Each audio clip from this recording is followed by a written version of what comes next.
It's an incredible pressure the student, the auditioner, puts on themselves. Remember when we get the gig? We've been hired, yay. We sign the contract, we go to our first day of rehearsal. We're not concerned, although there's always what I call our limiting editor in there, talking to us, but we're basically not concerned about what anyone thinks. We're there to grow into this person that is on the page and can only live through us. So we really are in a place of exploration, a place of play, a place of non-judgment, a place of allowing. Very, very different from what happens in the room, because everybody goes in there and pushes for something. And I get it, again, as an actor, I totally get it. We invest our lives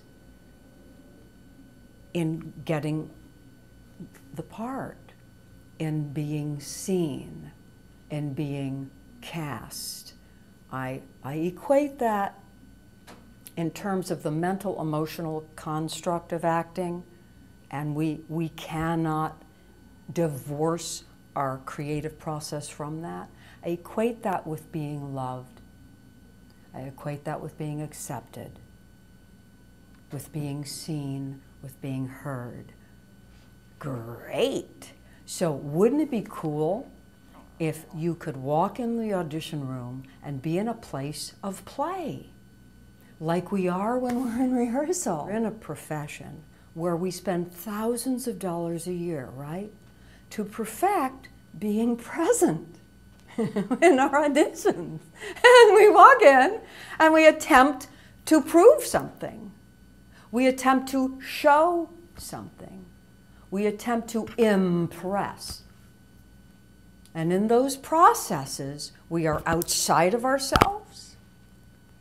It is not a private, personal, dropped-in, intimate, truthful, real, I'm out of my way, I'm trusting I know who I am inside of my creative process, exchange between me and the casting director.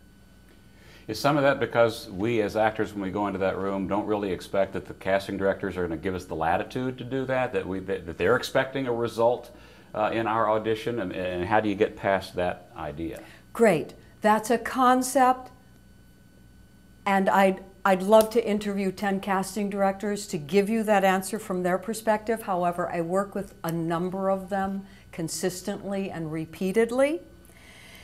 And to a person, they say the following. It's a great, great question. It's a brilliant question. They say the following: we want every single person that walks in the room to be wonderful.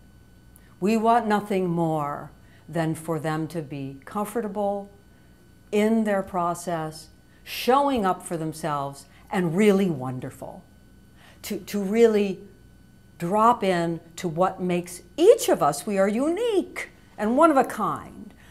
They want each of us to drop into what makes us special and unique. That's the result they're looking for.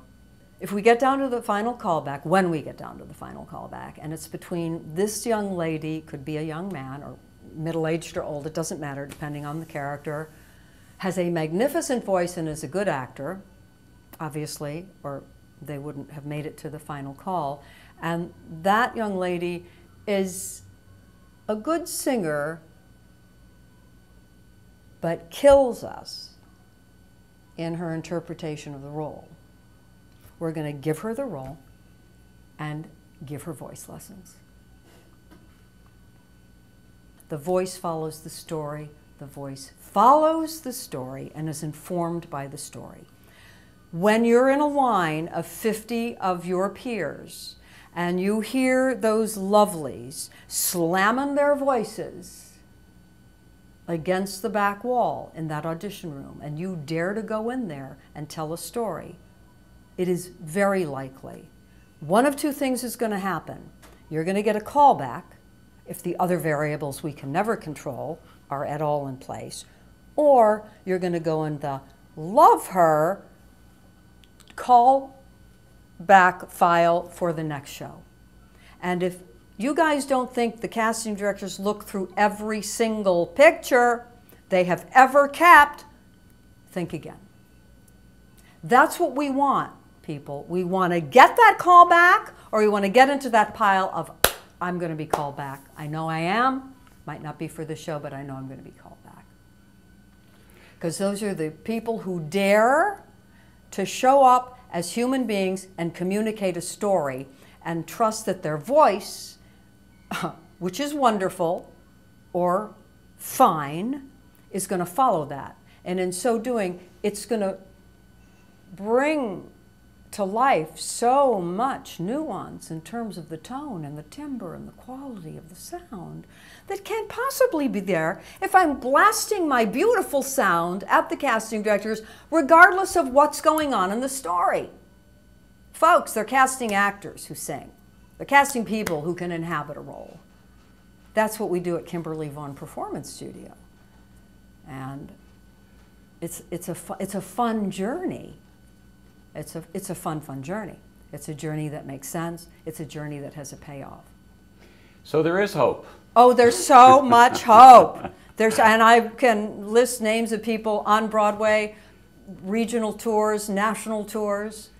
Well, that's a very optimistic message from you, Kimberly Vaughn. Thanks for coming in and sharing it with us. I am so happy to have this opportunity, Brad. Thank you.